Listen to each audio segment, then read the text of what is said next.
Right, here's my egg apron.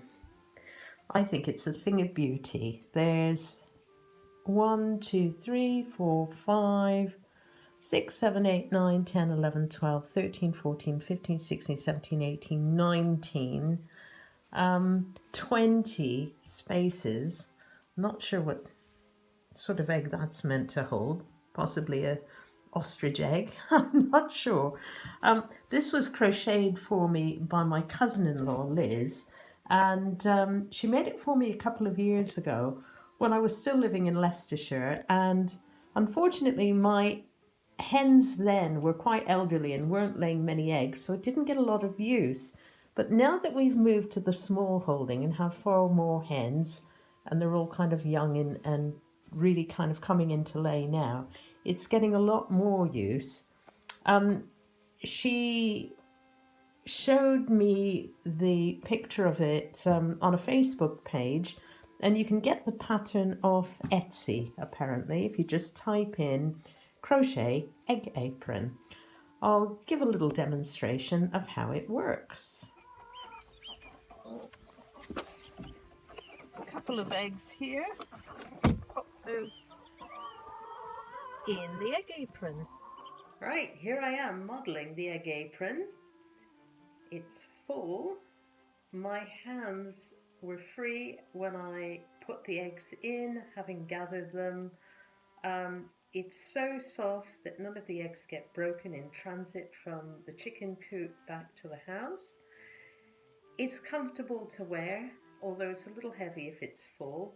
And if you fill this big pocket with something like a rhea egg, then you might be a bit lopsided. I don't know how many of you keep rheas or ostriches. I don't. I do have ducks, and duck eggs are a bit bigger, so you might be able to fit a couple of those in there. Again, it's you can find the pattern from Etsy, and I think it costs a few pounds, not very expensive.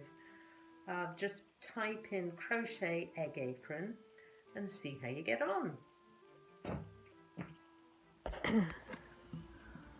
Wow, it's the 20th of January and we've got a very cold and frosty morning. No mud today. Isn't that right, Stella? Normally she comes in and she's absolutely up to her ankles in mud and I have to wash her feet, but not today. The ground is nice and hard. I'm just going to give this group of chickens some fresh water. Let's see how they're doing. Oh, hello. Good morning. You know, we've been out to collect the eggs already and feed them. Right, you need to move your little bottom. Thank you. Had to give them a little shove there. Right, I'll let these girls and boys out. For a little walk around their fenced-in area. Let's look at the outdoor veg patch. Frosty, frosty, frosty.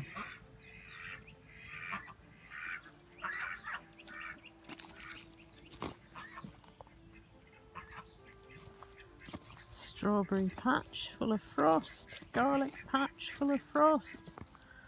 Broccoli and cabbage patch full of frost. Frosted leeks.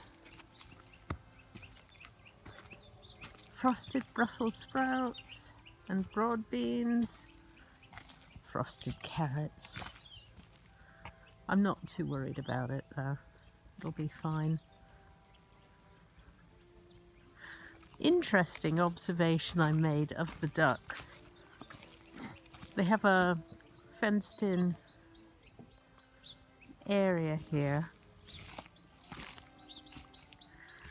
Normally, when it's not very frosty out, they're out here and they're dabbling in the grass and in the mud, and they don't tend to eat the pellets and things that we give them. So we just presumed they were getting enough food. Since we've had this frosty weather,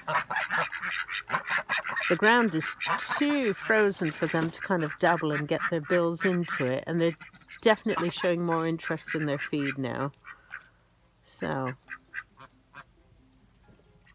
makes me understand now what's happening and why they weren't eating before. Earlier in the week, I was hoping to fork out some of this compost that we made back in May of last year. It's goat manure and chicken manure with straw and bedding, etc. Shrunk down by half. I want to move some of the newer stuff into the area. It's a bit too frozen now, but this is what it looked like earlier in the week. It's actually not too bad. Still a little bit rough. Probably a little bit more rotting down to do, but I reckon if we put it into the raised beds, the worms would probably take down the uncomposted bits, and maybe by April, May time, it would be more crumbly and more able to use. Actually, it doesn't look too bad, does it? Well, there's a few bits there, but it's coming along nicely.